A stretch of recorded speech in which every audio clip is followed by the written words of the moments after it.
Next unit, next chapter interference. और interference में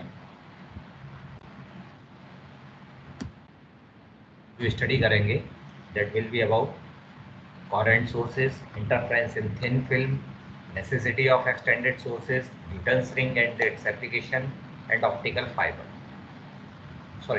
filters। सबसे पहले आज हम फिर बात शुरू करते हैं कोहेरेंट सोर्सेज से।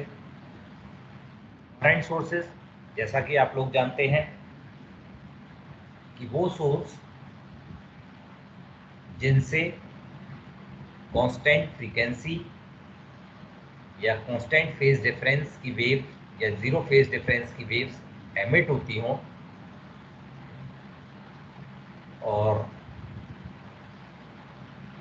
उनका एम्पलीट्यूड इक्वल हो, फ्रीक्वेंसी लगभग इक्वल हो, तो इस तरह के जो सोर्स होते हैं जो इस तरह की वेव जनरेट करते हैं जिनके बीच में कांस्टेंट या जीरो फेज डिफरेंस होता है, उनको हम बोलते हैं कोहेरेंट सोर्सेज।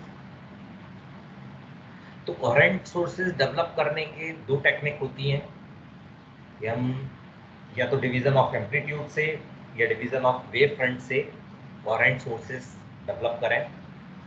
कोहेरेंट सोर्सेज से आने वाली वेव ही इंटरफ्रेंस करती है, इंटरफेयर करती है।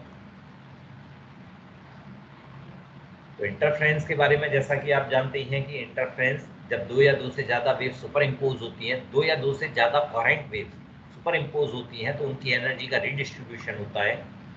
जहाँ पर एनर्जी रिडिस्ट्रीब्यूशन के बाद एक नई वेव जनरेट होती है, तो उस नई वेव में जहाँ पर एनर्जी मैक्सिमम होती है वहाँ हम कहते हैं कि कंस्ट्रक्टिव इंटरफ्रेंस हुआ है, और जहाँ एनर्जी मिनिमम होती है वहाँ हम कहते हैं कि डिस्ट्रक्टिव इंटरफ्रेंस हुआ।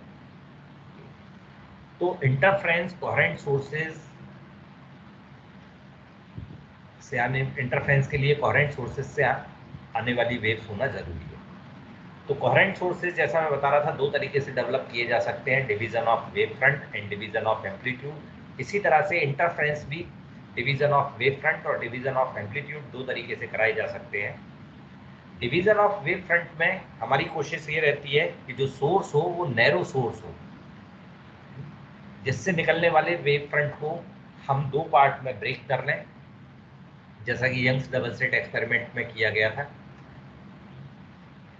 जिससे निकलने वाले वेव फ्रंट को हम दो पार्ट में ब्रेक कर लें और आगे फिर कोहेरेंट वेव्स हमें मिल जाए। तो इस तरह के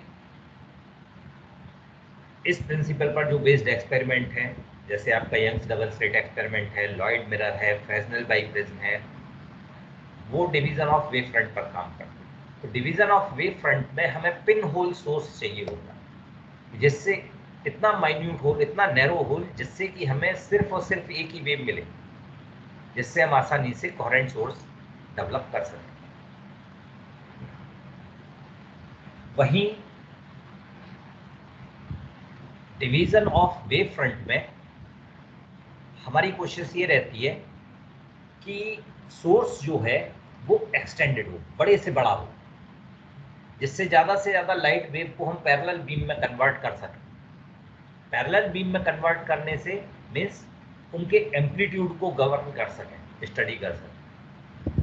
पैरेलल बीम्स जो हैं उनको फिर हम किसी 45 डिग्री पर इंक्लाइंड, जैसे माइकलसन मोरले एक्सपेरिमेंट में हम 45 डिग्री पर inclined semi silvered glass plate है उसके ऊपर डालते हैं। वहीं न्यूटन्स रिंग एक्सपेरिमेंट में हम सिर्फ 45 डिग्री पर इंक्लाइंड ग्लास प्लेट के ऊपर डालते हैं। तो जिससे होता क्या है कि लाइट जो है, जो बीम है हमारी, वो दो पार्ट में ब्रेक हो जाती है, जैसा कि आप यहाँ देख रहे होंगे एनिमेशन में कि दो पार्ट में ब्रेक हो जाती है, जैसा माइकलसन मोरले एक्सपेरिमेंट में। तो यहाँ पर पूरी की पूरी बीम को हम दो पार्ट में डिवाइड करते हैं, बजाय वेव फ्रंट को डिवाइड करने के हम पूरी की पूरी बीम को दो पार्ट में डिवाइड करते हैं, मीन्स उसके एम्पलीट्यूड को कट करते हैं। तो इस तरह से जो कोहेरेंट सोर्स डेवलप किए जाते हैं उनको हम बोलते हैं division of interference by division of amplitude, और उनसे जो इंटरफ्रेंस होता है उसे बोलते हैं डिवीजन ऑफ एम्पलीट्यूड से हमने इंटरफ्रेंस कराया, या कोहेरेंट सोर्सेज जो हमने डेवलप किए वो डिवीजन ऑफ एम्पलीट्यूड से डेवलप।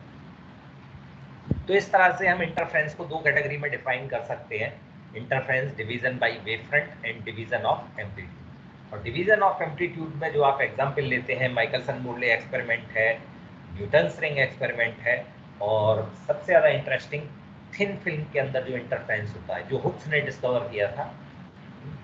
तो थिन फिल्म के अंदर जो इंटरफेरेंस पैटर्न देखने में मिलता है वो डिवीजन ऑफ एम्पलीट्यूड का होता है। तो यहाँ हम डिवीजन ऑफ एम्पलीट्यूड के जो इंटरफेरेंस हैं उन्हीं को डिस्कस करेंगे, ठीक है। मीन्स थिन फिल्म में, और माइकलसन मोर्ले एक्सपेरिमेंट आप लोग पहले ही पढ़ चुके हैं, और न्यूटन्स रिंग एक्सपेरिमेंट। तो चलिए थोड़ी बात इंटरफेरेंस पे कर लेते हैं। जैसा कि हम जानते हैं कि इंटरफेरेंस जो है, दो या दो से ज़्यादा वेव जब सुपर इम्पोज होती हैं तो उनकी एनर्जी का रिडिस्ट्रीब्यूशन होता है। Energy means intensity.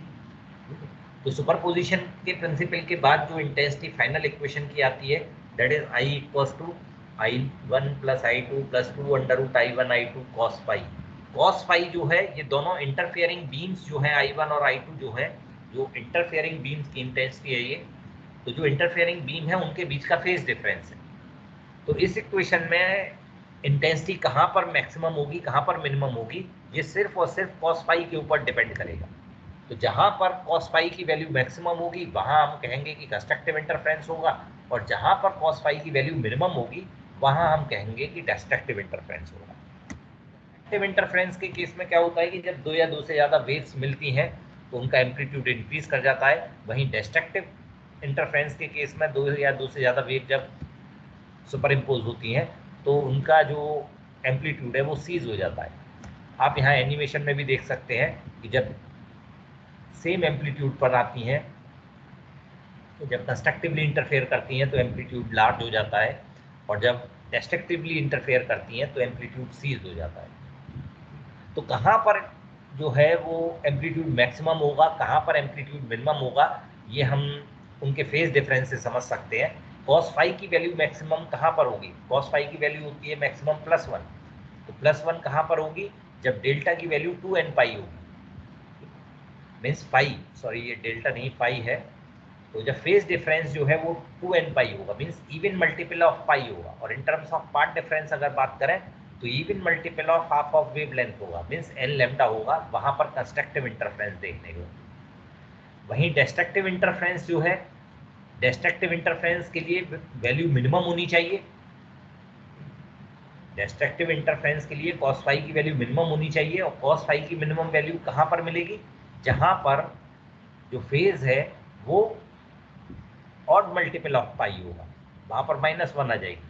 Odd multiple of पाई का मतलब path difference, in term of path difference अगर बात करें तो odd multiple of half of wavelength हो, वहां पर हमें डिस्ट्रक्टिव इंटरफेरेंस मिलेगा।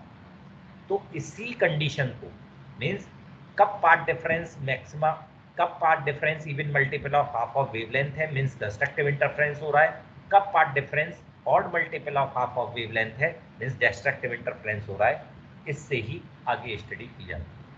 मीन्स अगर हमें कहीं पर इंटरफेरेंस पैटर्न स्टडी करना है तो हमें वहां पर जो इंटरफेयरिंग बीम है उनका पार्ट डिफरेंस कैलकुलेट करना होगा, जिससे हम उसका पैटर्न स्टडी कर सकते हैं। तो ये आपके इंटरफेरेंस की बेसिक बातें थी। तो चलिए फिर यहाँ इतना ही रहने देते हैं। सर अपने में सर सिर्फ वेव ऑप्टिक्स है या रेव ऑप्टिक्स भी है? नहीं, अपने यहाँ सिर्फ वेव ऑप्टिक्स है।